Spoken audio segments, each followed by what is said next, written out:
Alors, donc, j'ai appelé cette intervention Confession A. Sans doute parce que donc le terme de confession est un peu fort, je vous le cache pas, mais donc il y avait une dimension. J'ai eu beaucoup de mal en réalité à me décider sur quoi montrer, de quoi vous parler aujourd'hui, parce que donc dans ce cadre de l'expérience Alice, on a exploré pas mal de choses, mais commençons.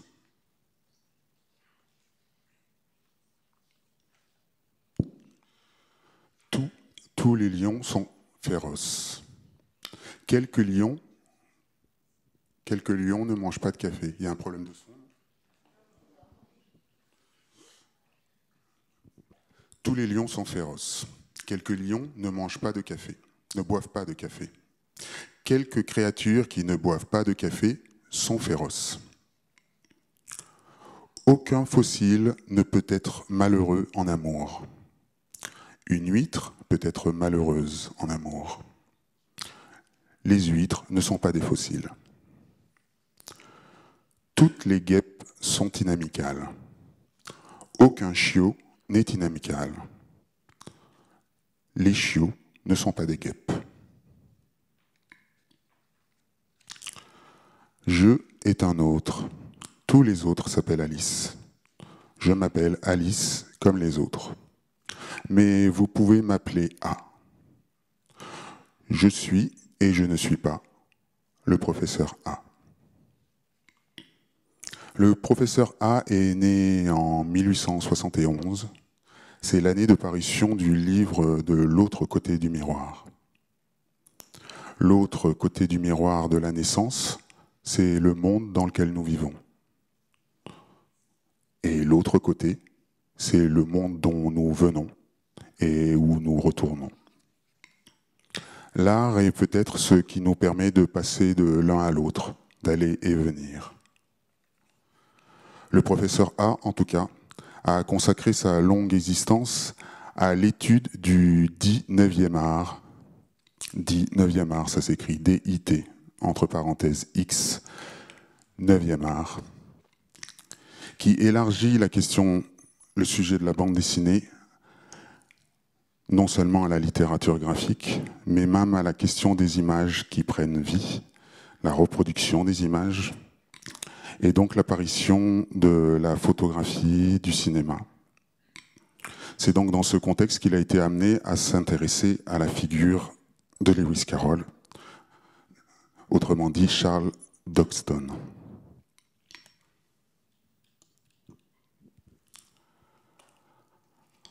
En découvrant qu'il avait du sang noir, qu'il était le fils d'un général métis, le général Dodds, le professeur a basculé du côté des Frémocs, de l'étude des indigènes du Frémoc.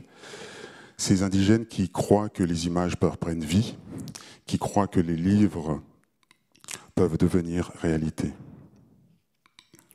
Donc l'expérience Alice, c'est un point central donc, de ce basculement. Alors ce que vous voyez là, c'est le premier document. Premier document qui présente en fait l'expérience Alice. Alors il a été réalisé en 2006, donc c'est l'année où nous avons publié ce livre. Donc ce livre qui s'appelle Alice Adventure Underground, qu'on a traduit par Les aventures d'Alice au cœur de la Terre, c'est tout simplement donc la reproduction du carnet qui avait été offert à la petite Alice Liddell par Charles Doxton et qui reprenait donc les histoires qu'il avait créées pour elle. Ça a été évoqué plusieurs fois déjà aujourd'hui. Des histoires qui avaient été créées lors d'une promenade en barque. Donc la petite Alice Liddell avait demandé de faire un livre. Charles Doxton a écrit et manuscrit un livre qu'il a lui-même illustré, en laissant soigneusement les places pour venir mettre les illustrations placer les illustrations dans le texte et non pas les ventiler de manière aléatoire. Ce qui fait que ce document, alors moi je l'ai découvert suite à la lecture d'un livre qui s'intéressait plutôt aux photos de Lewis Carroll, donc je connaissais le travail de photographe. Et je n'avais jamais entendu parler de ces images, donc je connaissais un certain nombre d'illustrations d'Alice, puisque c'est sans doute un des livres qui a été le plus illustré dans l'histoire. Je ne sais pas si on peut fixer ce genre de choses, mais je pense que l'exposition à Tomingerer illustrera cette richesse des interventions, des illustrations d'Alice. Alors évidemment, à la seconde où j'ai su que Lewis Carroll lui-même avait illustré en fait Alice, j'ai voulu voir à quoi ça ressemblait. Et surtout, j'ai voulu m'acheter le livre, puisque pour moi c'était évident qu'il existait. Et donc ce livre n'existait pas. Donc c'est comme ça qu'avec notre maison d'édition, le Frémoc, nous avons été amenés à le publier, puisqu'en fait ce livre qui est parfois mentionné, c'est-à-dire que vous pouvez le voir dans avant qu'on le fasse paraître, on en trouvait des traces dans l'édition des œuvres complètes de Lewis Carroll, dans la Pléiade, en tout petit, comme des timbres-poste. C'était parfois mentionné dans des textes pour dire que Lewis Carroll avait fait des croquis indicatifs à John Tenniel. Donc, ce qui n'est pas du tout le cas. Donc, c'est vraiment une création en tant que telle. Et la découverte de ce livre nous a amené en fait à présenter donc ce petit document qui annonçait donc l'apparition du carnet, mais c'était la première fois. Donc voilà, petit retour pour quand même dire 2-3 mots en fait du Frémoc. Le Frémoc est plutôt c'est une maison d'édition qui est issue de la réunion de deux structures qui existaient auparavant, Fréon et Amok. Au moment, en 2002, donc les deux structures se sont réunies pour former le Frémoc, avec le développement toute une mythologie, je dirais, où on croise donc des indigènes, des loups-garous, on croise toutes sortes de créatures un peu fantastiques. Mais le Frémoc est connu surtout pour la dimension, son usage très graphique, sa recherche plastique dans le cadre de la narration. Et donc c'est plutôt un éditeur de bande dessinée contemporaine et de bande dessinée très contemporaine. Et donc c'était la toute première fois que nous faisions un livre d'un auteur mort et une œuvre patrimoniale. Mais il nous a semblé en fait qu'il y avait un certain nombre de liens entre ce livre, cet univers et les univers les créations d'un certain nombre d'auteurs. Et donc, dès la parution du carnet, on a voulu relier ce travail à un certain nombre d'autres livres dont certains étaient déjà parus et d'autres qu'on allait faire paraître par la suite. On a voulu continuer à explorer aussi la voie. Bon, quand je dis on, c'est essentiellement moi en réalité. Ça, c'est une confession. Mais j'ai voulu continuer à explorer aussi cette voie un peu patrimoniale, ce qui m'a amené aussi à publier le travail d'Edward Lear, donc qui est un des grands précurseurs de Lewis Carroll, un des grands précurseurs du nonsense. C'est les deux grands noms du nonsense, qui se sont un peu superbement ignorés l'un l'autre, bien qu'ils soient très contemporains et fréquentent à peu près le même milieu. Edward Lear est plus âgé et a influencé le jeune Lewis Carroll, qui très tôt a fait des magazines, des dessins pour sa famille, pour ses petits frères, petites sœurs, etc. Et donc on a continué donc la voie patrimoniale, et l'enjeu de cette expérience Alice était de faire un certain nombre de publications, mais aussi des workshops. Et l'idée était d'aboutir au bout de plusieurs années à une grande exposition qui aurait présenté en fait un peu à la fois la dimension un peu patrimoniale, la dimension de recherche historique et à la fois la création contemporaine. Cette grande exposition n'a jamais eu lieu, mais on peut l'imaginer un peu comme, enfin en voyant l'exposition qui se trouve en fait ici. Je n'ai pas encore vu celle du musée Tommy Ungerer. On aurait pu imaginer comme une troisième exposition qui aurait pu recueillir en fait un peu les travaux de cette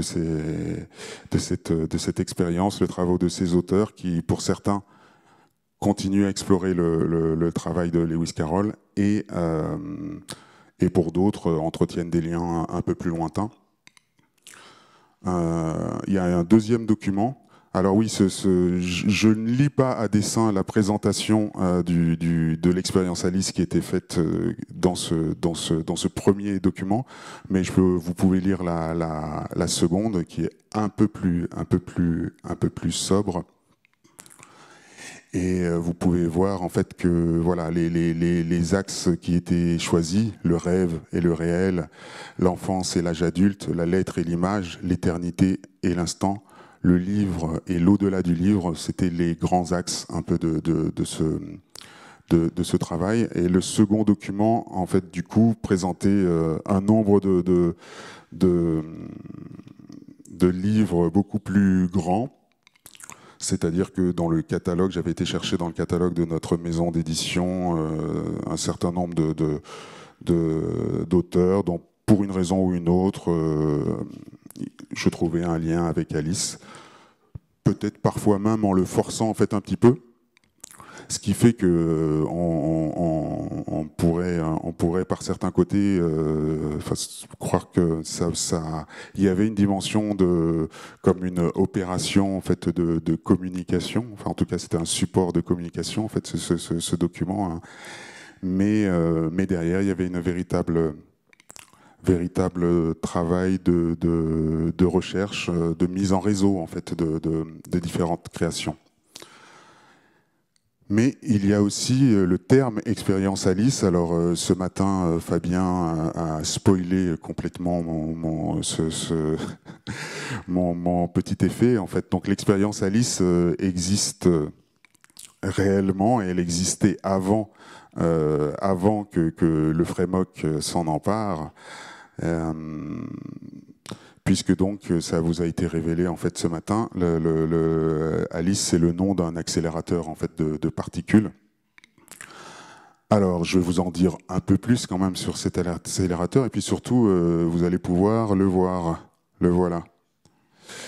Donc je vous présente Alice. Donc Alice là fait, je crois, une quinzaine de mètres de haut, une vingtaine de large. Je crois que ça pèse 10 000 tonnes. Donc, et c'est un instrument qui a été conçu pour étudier l'état de la matière à quelques microsecondes après le Big Bang. Et donc, dans cette machine, on accélère des ions, donc des atomes qui sont chargés d'une charge électrique, qu'on fracasse les uns contre les autres pour obtenir donc d'autres particules élémentaires et mener comme ça en fait une recherche fondamentale sur la matière, sur les atomes, une recherche peut-être presque infinie. Et donc avec ça on étudie on explore la nature du plasma quark gluon. Donc des mots assez poétiques, on provoque on obtient des muons, par exemple. Alors les gluons, moi ça me fait penser à, on a vu ce matin dans l'exposition, il y a une grande toile de Roland Topor. Quand j'étais enfant, en fait, il y avait à l'émission une émission pour enfants qui s'appelait Téléchat, qui était conçue par Topor, et il y avait des gluons au fond du trou. Et alors donc Alice, le nom de cet accélérateur, c'est donc a Large Ion Collider Experiment. Donc c'est l'acrostiche d'Alice. Donc c'est ça qui forme le nom Alice. Alors le fait de rapprocher cet instrument de recherche nucléaire de Lewis Carroll peut paraître un peu forcé ou lointain. Ça l'est pas tant que ça, puisque on l'a rappelé aussi ce matin, Lewis Carroll était un mathématicien. C'était surtout un passionné de logique, c'est-à-dire l'œuvre à laquelle il travaillait quand il est mort, c'était d'ailleurs une œuvre une œuvre sur la logique symbolique, donc une recherche formelle, et je pense que c'est souvent en fait mentionné dans son parcours, mais je pense que ça a une plus grande place et une plus grande importance qu'on le croit. Et les quelques mots, vous avez tous reconnu Jeu est un autre de Rimbaud, mais les quelques mots que j'ai évoqués, les quelques phrases que j'ai dit juste avant sont des phrases qui sont extraites de son traité de logique. Puisque en fait son traité est très, bien qu'il soit destiné aux enfants, est très complexe, très sérieux, mais les exemples qu'il donne sont tous de cet ordre-là, des exemples qui semblent un peu absurdes, mais qui cherchent à utiliser la logique pour percer le mécanisme des raisonnements et même percer le fonctionnement de l'esprit, quasiment, on peut dire. Alors, voilà, on va venir sur des terrains un peu plus connus et un peu plus peut-être riants que l'accélérateur du CERN, avec sans grande surprise la liste de Walt Disney, qui est mon premier contact avec Alice, comme beaucoup de personnes. Peut-être que c'est aussi quelque chose qui va petit à petit disparaître et s'estomper. Mais en tout cas, c'est le cas pour moi. Donc là, mon premier contact avec Alice, c'est la version Disney, mais sauf que je ne l'ai pas vue au cinéma. Je ne l'ai pas vu en fait en vidéo, alors ni encore moins en DVD ou sur Internet. Je l'ai vu et je ne l'ai même pas vu le film jusqu'à après avoir commencé du coup à l'expérience Alice, à m'être intéressé un peu plus à ce personnage et à son auteur. Jusqu'à présent, jusqu'à très tard, je ne connaissais en fait d'Alice que ça. Alors ça, c'est donc Alice et le Lapin Blanc. C'est un film Super 8. Donc le Super 8 pour les jeunes générations qui ne l'ont pas connu, c'était un format de cinéma qui était accessible aux particuliers. Je pense que sa durée de vie ça n'a pas été très long, mais on pouvait, ma mère avait comme ça un projecteur Super 8 et aussi une caméra Super 8, ce qui fait que elle pouvait projeter en fait, elle a pu nous filmer et aussi projeter en fait des petits films. Alors ça pouvait être des petits dessins animés courts. Mais ça pouvait être aussi quelque chose comme ça. Donc la bobine Super 8, c'est pas très long, ça doit durer peut-être une petite dizaine de minutes. Et donc dans ce cas-ci, moi je connaissais donc le tout début du film, le moment où Alice voit le lapin et le suit, tombe dans le terrier.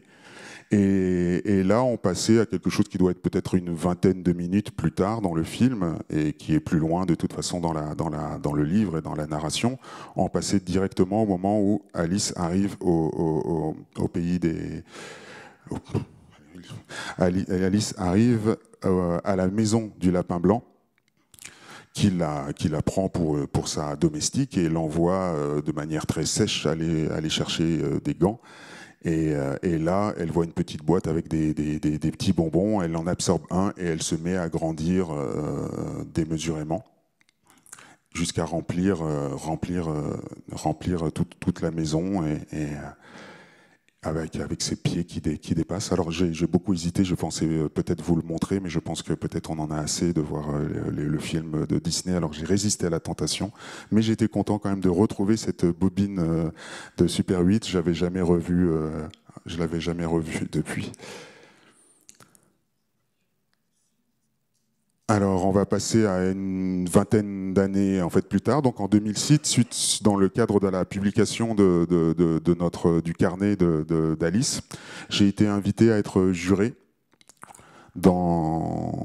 pour un concours international d'illustration qui n'existe plus malheureusement aujourd'hui, qui s'appelle Figure Future. Et, euh, ce concours avait choisi pour thème Alice et Peter, Peter Pan. Donc une espèce de sujet un peu double euh, qui associait les deux personnages. Et donc j'ai été jury de ce concours. Et donc c'est dans ce cadre-là qu'on m'a demandé dans l'introduction, en fait il y avait une image de chacun des membres du jury. Et moi, j'ai très peu d'images, bien qu'étant enseignant en illustration désormais, j'ai très peu fait d'illustration dans ma vie. J'avais relativement peu d'images uniques, d'images qui peuvent aller en fait toutes seules. Et j'avais trouvé celle-ci que j'aurais partagée.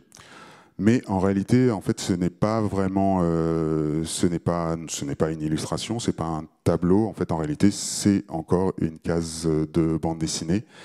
Et c'était indiqué donc le titre c'était Hôtel industriel et c'était marqué apparaître aux éditions Frémok. C'est jamais paru à ce jour puisque je n'ai toujours pas terminé. 2006, 2022, donc tout va bien. Mais par contre, c'était autre spécialité personnelle. En réalité, c'était extrait d'une réinterprétation d'une nouvelle version d'une histoire que j'avais déjà fait quelques années plus tôt. Et donc, je vais vous montrer cette histoire. Donc, qui date de 1997 et qui était publiée dans notre revue de l'époque, Le Cheval sans tête.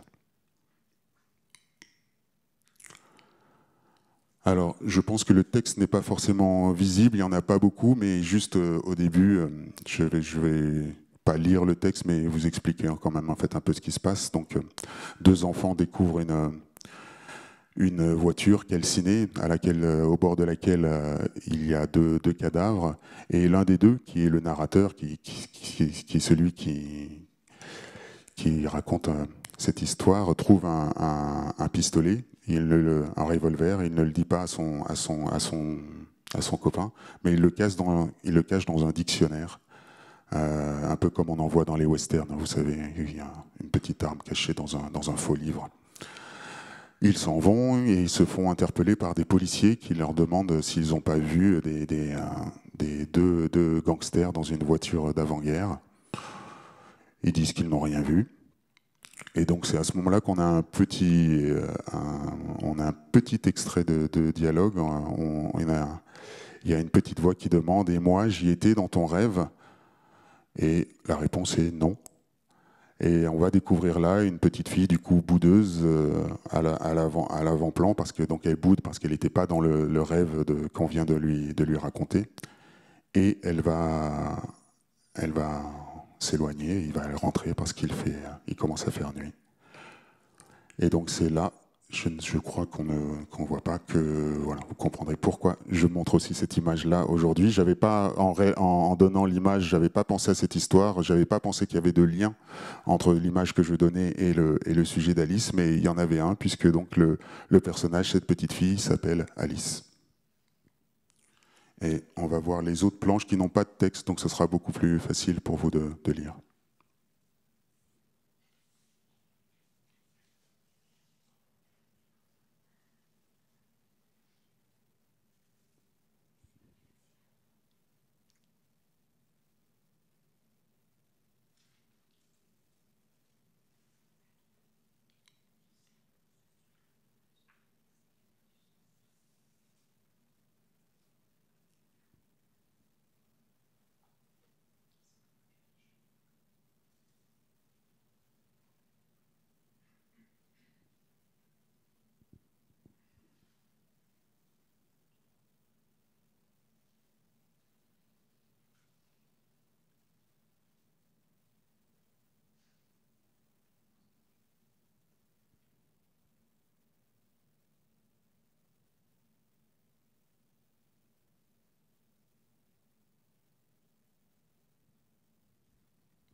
Alors il manque une page à cette histoire courte qui était parue donc en 97 dans notre revue.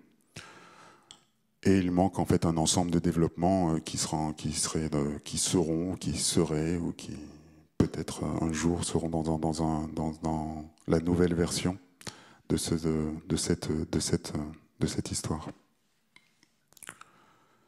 Je vais revenir à une page précédente. Donc là, oui, en fait, on voit l'image de la première page, l'image qui est tout à droite sur la première page, c'est donc la première version de l'image que j'ai refaite. Et je reviens jusqu'ici, en fait, pour peut-être vous juste lire. Je fais peut-être un tout petit pas de côté, mais pas tant que ça. Pour vous lire une petite citation. C'est une citation de Pascal Quignard qui est tirée de La Nuit sexuelle. Et c'est quelque chose que je ne connaissais pas au moment où je faisais cette histoire, mais qui quand je l'ai découvert, m'a frappé en fait par la suite. Je n'étais pas là la nuit où j'ai été conçu. Une image manque dans l'âme. On appelle cette image qui manque l'origine. Nous cherchons cette image inexistante derrière tout ce qu'on voit.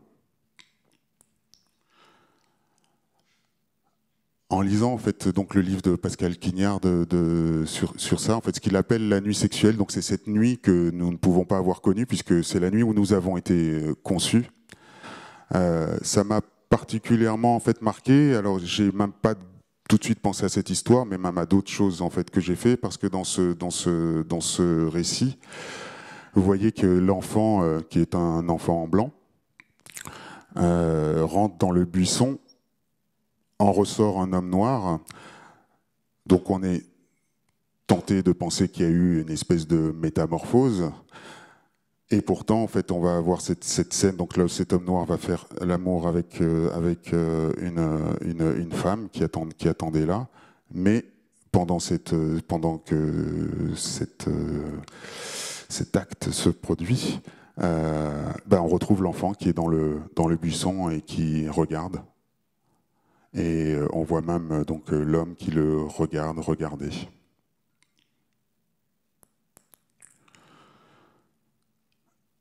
L'homme retourne dans le buisson, et c'est à ce moment-là en fait que l'enfant ressort. Donc là, pareil, il y aurait une sorte d'adéquation entre les deux, bien qu'il y ait cette espèce de dédoublement. Alors ça, cet aspect est sans surprise. En fait, c'est que c'est une histoire qui a été faite. Le thème de la revue, du numéro de la revue dans lequel c'est tiré, c'était précisément le double. On le voit après ensuite se réveiller, et malgré cela, donc on voit en fait encore le personnage qui continue. Donc là, en fait, le réveil, on sort du rêve, et pourtant le réveil ne semble pas marquer le retour au réel. Alors,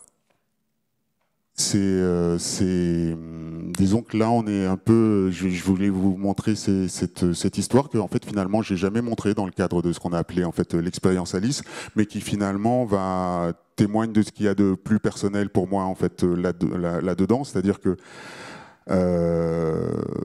quand j'ai découvert le carnet de Lewis Carroll. Donc, je vous ai expliqué que ça m'a ouvert en fait des portes, des choses en fait un peu à explorer. Mais je connaissais déjà l'existence en fait de l'expérience Alice, parce que je m'étais intéressé au thème de la matière noire et à l'énergie noire. Alors, on parle aussi parfois de matière sombre, d'énergie sombre.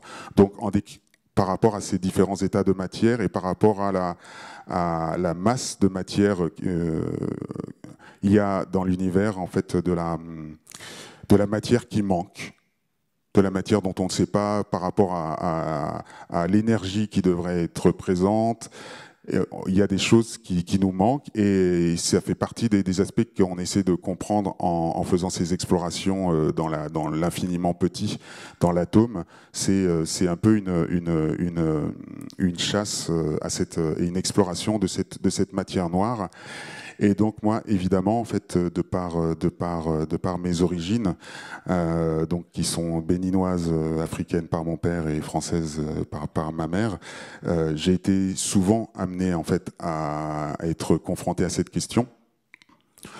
Et finalement, en fait, c'est une question que je vais explorer aussi poétiquement à travers aussi l'usage de l'encre noire en fait sur du papier blanc. Et donc ce récit, même si je ne l'avais pas formulé à l'époque en tant que tel, ça parle en fait un petit peu de tout ça. Et ça parle en fait aussi peut-être aussi du fait que quand j'ai vécu 3 ans en fait en Afrique et que là-bas j'étais blanc et quand je suis revenu ici j'étais noir. Donc ça m'a permis de relativiser un peu la question, mais ça ne m'a pas privé de m'intéresser à cette question. Et au contraire, donc c'est quelque chose qui fait partie, qui est peut-être même au cœur de mon travail artistique personnel. Et donc voilà, donc il y a un lien qui est pas si ténu finalement entre ces questions de matière noire, cette espèce de chasse au quark, et mon travail en fait artistique, et en particulier cette histoire. Mais revenons-en à nos moutons, revenons-en à Alice. C'est pas mon souvenir d'Alice et du lapin blanc qui ont amené à ce que la petite fille de cette histoire s'appelle Alice. Petite fille qui finalement découvre, on la voit en fait avoir ses premières règles en fait. Ce qui m'a amené donc à appeler le personnage Alice. En fait, c'est un autre livre, un livre d'un artiste allemand qui s'appelle Attack. Un livre qui est paru donc au milieu des années 90, donc quelques années avant l'histoire courte que je vous ai présentée, et un livre que nous avons publié aux éditions Frémoc, aux éditions Amok en 2000. Donc éditions Amok qui sont devenues, concentrez-vous et suivez bien, hein, qui sont devenues les éditions Frémoc en 2002. Et donc en 2006, on a produit le carnet. Et donc ce livre, Alice, faisait partie des listes qui étaient dans le tout premier document que nous avons vu tout à l'heure. Donc ce livre d'Attaque. Je vais sortir, j'ai eu un problème d'image qui ne s'ouvrait pas. Donc je pensais faire l'impasse sur les premières pages que je voulais vous montrer de ce livre. Je vais vous montrer d'abord la couverture. Voilà la couverture originale du livre. À ce stade, on ne sait pas forcément si c'est un livre pour enfants ou pas. En l'occurrence, c'est pas du tout un livre pour enfants et donc ce n'est pas du tout une adaptation fidèle du texte de Lewis Carroll. Alors, je vais sortir du document là pour vous montrer juste, ça va être j'espère qu'on voit quand même, j'ai été chercher, on est sur le site donc, de notre maison d'édition. On va pouvoir voir les premières pages du livre. Et je vais vous le présenter d'ailleurs avec les quelques mots qui étaient présents dans ce petit document. Le nonsense, la remise en question radicale de l'existence des choses, distille l'attrait ambigu de la folie et du bizarre. Les livres d'Alice symbolisent, et pour certains même décrivent, des expériences limites, l'exploration d'autres strates du réel. De nombreuses lectures délaissent le merveilleux enfantin pour donner de ces ouvrages une vision plus sombre ou déstabilisante qui implique la perte des repères de la réalité, que ce soit par la drogue ou par la folie. Au milieu des années 90, le dessinateur est-allemand Attack livre sa propre version d'Alice qui met en avant d'une manière extrême ces aspects. Alice n'est plus une petite fille importunée par des vieux monsieur, mais elle devient, elle, la meurtrière qui les chasse dans un Berlin aux formes psychédéliques. D'étranges protagonistes, le comte Chiffre ou Huttling, croisent le chemin d'Alice. La jeune fille les attire et les décapite. On va le... Johnny, un artiste raté et névrosé, tombe amoureux d'elle. Dans cette version revisitée d'Alice, Attack choisit de ne garder que le sexe comme désenchantement de l'enfance. Le récit fonctionne par l'imbrication de petites scénettes qui tissent peu à peu les relations entre les personnages.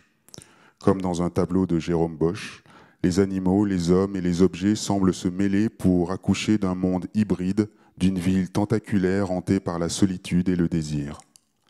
Son traitement graphique qui emprunte à l'art brut, aux dessins d'enfants ou aux traditions populaires, offre une des réinterprétations les plus hallucinées du mythe d'Alice. Entre âge adulte et enfance, il pointe aussi une période déterminante, l'adolescence. Alors, on va voir les autres pages.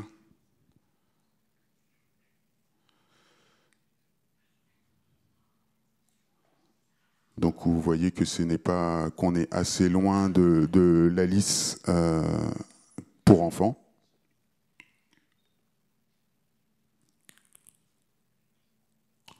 Donc désolé pour la qualité des images. Donc après avoir assassiné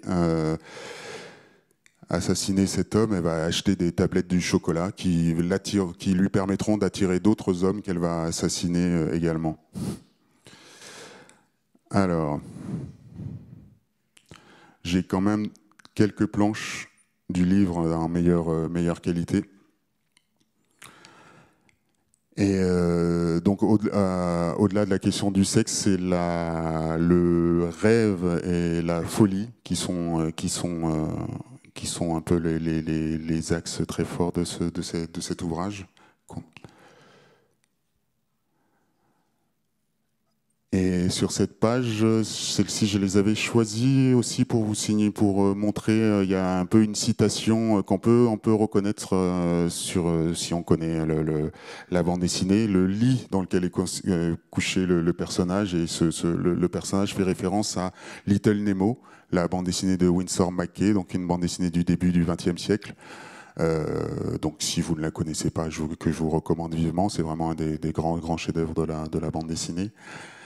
Donc qui est cité par Attack, qui fait énormément de citations, qui emprunte à beaucoup de choses sans hiérarchie, de valeurs entre la culture populaire et l'art plus savant.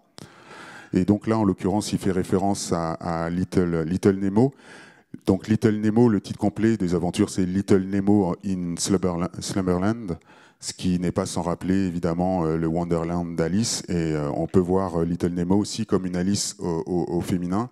Donc dans le cadre de l'expérience Alice, on a aussi exploré en fait un peu cette dimension-là, qui est la place et l'importance du nonsense, donc l'influence de Lewis Carroll et d'Edward Lear dans la bande dessinée, qui est quelque chose qui n'est pas très considéré, mais qui est vraiment important. Donc je ne vais pas en parler ici, puisque ça ne me semblait pas vraiment dans le champ contemporain. Mais je vais plutôt essayer de vous montrer assez rapidement d'autres créations qui ont été présentées dans le cadre de l'expérience Alice. Donc le travail d'Anke Fechtenberger. Je dis je ne veux pas dire le titre en allemand, je vais le dire en français. Ça a été traduit en français par l'association en 99. C'est La Putain P. 2 mots de présentation. La Putain P est une Alice qui, de fille, deviendra femme. Elle connaîtra l'homme, la femme. Elle se mariera et divorcera. Elle sera mère et forte, puis vieille et morte, sans jamais se départir de sa volonté d'être libre, quand bien même la liberté serait une illusion, quand bien même il y aurait toujours une question derrière chaque réponse. La putain paix suit un parcours initiatique, une promenade mystérieuse qui se termine au fond d'un œil dans une salle de bal. Alors, ce que je viens de lire, c'est une toute petite présentation d'un autre document de l'expérience Alice, et c'est pour le 3e livre de La putain paix. Il y a 3 livres, mais le premier déjà est en 3 parties, et c'est les images que vous voyez là en fait actuellement. Alors, c'est un exemple en fait de quelque chose que j'ai rapproché en fait d'Alice. Je pensais presque, il me semblait avoir des connexions, et j'ai eu a posteriori la confirmation par Anke Fechtenberger que c'était quelque chose, une œuvre qui était née après qu'elles aient vu le spectacle d'Alice de Bob Wilson, sur une musique de Tom Waits, un spectacle de 1992, si je ne me trompe pas. Alors je ne sais pas à quelle année, c'est un spectacle qui a dû tourner plusieurs années, je ne sais pas exactement quand elle l'a vu. Le livre est de 94, mais donc après avoir lu le spectacle de Wilson, donc Bob Wilson s'est intéressé à Lewis Carroll. Elles se sont interrogées sur le fait que des hommes, sur le rapport de ces hommes à une petite fille, et c'est comme ça qu'est née cette idée d'avoir ce personnage qui va suivre un parcours initiatique et qui est un peu résumé un peu dans cette image-là. Le premier livre est en 3 chapitres, et vous voyez en fait l'apparence de la putain paix à chacun des 3 chapitres. Et donc son évolution en fait, son évolution physique au long des livres. Donc il y a un 2e livre qui s'appelle La putain paix fait sa ronde, qui lui a été publié au Frémoc, toujours dans le cadre de l'expérience Alice, et un 3e livre qui s'appelle La putain paix jette le gant. Voilà. Alors là, donc un autre livre, je sais pas exactement combien il me reste de temps. Je vais peut-être passer plus vite, quitte à revenir après, peut-être avec des questions. Là, Double Bob, le chat n'a pas de bouche, vous aime beaucoup. Ça, c'est de 2007. Et là, pour le coup, c'est un livre qui a été créé pour l'expérience Alice, c'est-à-dire c'est un jeune illustrateur, jeune au moins à l'époque, qui n'avait pas encore fait de livre, qui était venu nous présenter différents travaux, qui avait pas réellement qui avait des petits embryons de récits, mais pas grand-chose. Il est arrivé donc en 2006, précisément au moment où on lançait cette expérience, et on lui a proposé, on lui a demandé si ça l'inspirait, la thématique d'Alice, et il a réalisé en fait ce livre, donc qui s'appelle « Le chat n'a pas de bouche, vous aime beaucoup », dont on va voir quelques pages. J'ai aussi je l'ai physiquement pour ceux qui voudront le voir un peu après. Sur ces pages, c'est intéressant ce qu'il a été... je ne sais pas si ça veut dire quelque chose, parce que figurez-vous que je ne lui ai jamais demandé. Mais il utilise en fait comme ça cette écriture, une espèce d'écriture binaire en alternance de 0 et de 1. Et donc là, il y a un lien qui me semble intéressant avec la question du numérique, du digital, et ces questions... et la question du langage informatique, qui a un vrai lien, les questions d'intelligence artificielle, tout ça, ce sont des choses qui ont des vrais liens avec la logique telle que l'envisageait Lewis Carroll. Et l'axe que va explorer Double Bob, c'est plutôt celui de la folie. Voilà, je voulais aussi montrer des exemples de choses où il n'y a pas de rapport à la sexualité, mais plutôt à la folie. On a une espèce d'univers, en fait, un peu comme une espèce d'usine, mais on ne comprend pas ce qu'ils font avec tous ces fils, et ce personnage qui devient fou et se métamorphose, que vous voyez dans la page, en haut de la page de droite. Et donc on va retrouver comme ça, on retrouve le chat qui n'a pas de bouche. On va retrouver aussi un certain nombre d'images un peu d'intérieur. Double Bob est un artiste qui s'intéresse beaucoup à la à la psychologie, à la schizophrénie, en fait, et donc en fait, il s'est vraiment, je crois qu'il a été vraiment comme un poisson dans l'eau, avec cette proposition de travailler sur le, sur le livre de Carole.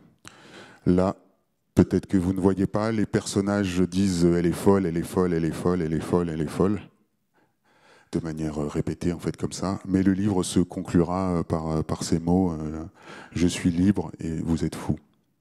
Donc une petite citation décalée de lui. Alors pour terminer les exemples que je voulais vous montrer, un livre qui n'est pas encore paru, en fait du moins pas en français. C'est un livre mais qui est paru en anglais en 2016, qui s'appelle Don't Come In Here, de Patrick Kyle. C'est un dessinateur, un auteur canadien. Je vais vous montrer, donc là, voilà, c'est la couverture du livre qui paraîtra donc en janvier. Et là, en fait, j'ai mis deux séquences, deux extraits.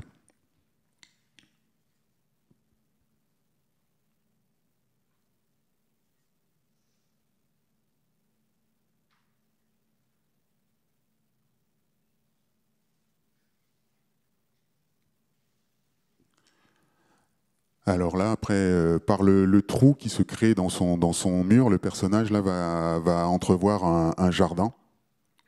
Un jardin où il va voir un personnage pas très très sympathique et qui va lui dire défense d'entrer ici.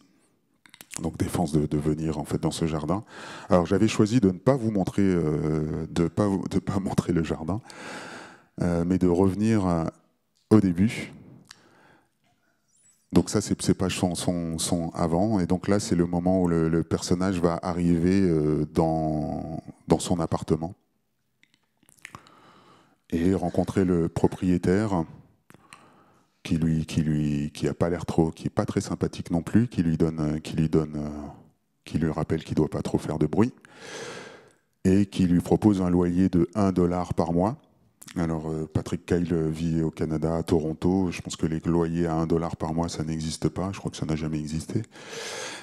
Donc, on est franchement donc dans un univers un peu décalé. Le propriétaire disparaît comme presque par magie, et donc le locataire se retrouve là. Et cette séquence, en fait aussi, donc me rappelait, on revenait en fait à cette rappelez-moi, mais cette séquence donc, où Alice grandit et se retrouve coincée dans la maison.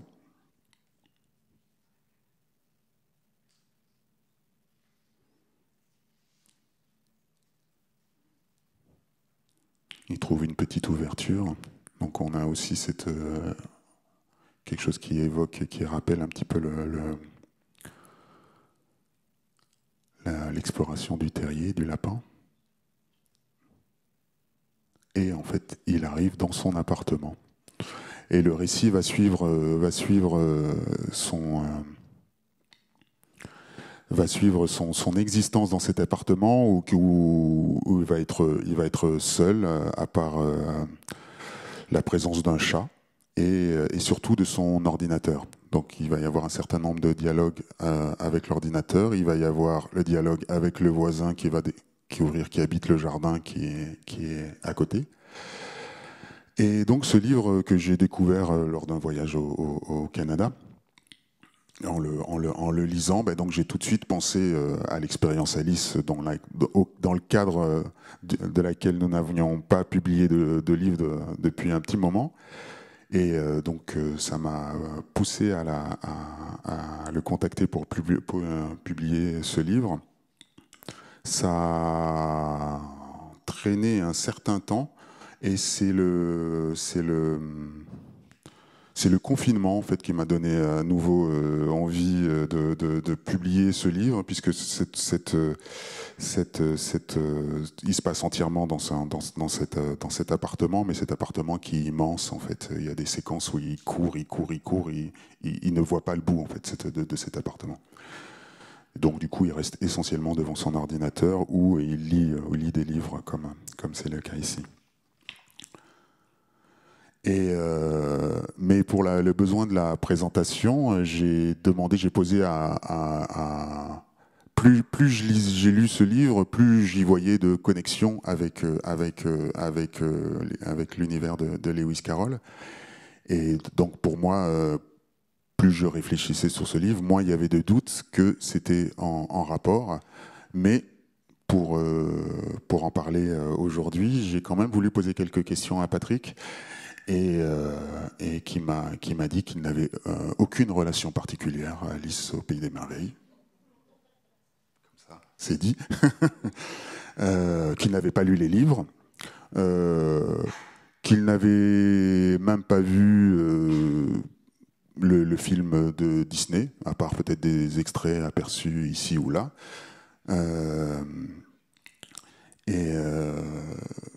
Et le seul film, les seules choses qu'il avait vues en relation avec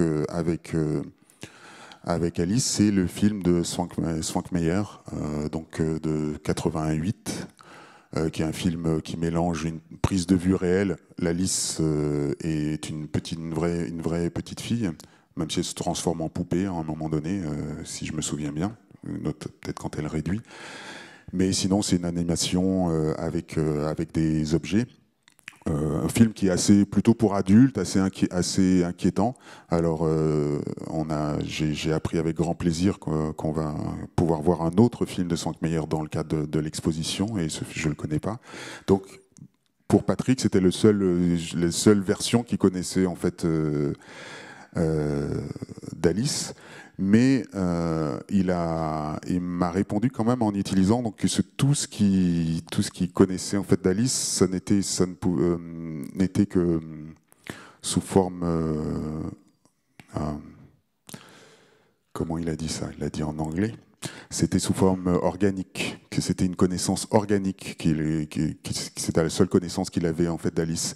Et j'ai trouvé ça assez intéressant en fait comme terme, parce que en reprenant le livre après qu'il m'ait dit que ça n'avait rien à voir, pour moi, alors je ne sais pas si vous en serez d'accord avec cette séquence, mais alors j'ai aussi le PDF complet qu'on peut regarder, parce qu'il y a vraiment beaucoup d'éléments, je trouve, qui rappellent en fait Alice, et je trouve ça particulièrement intéressant que ce soit involontaire et que ce soit organique. Et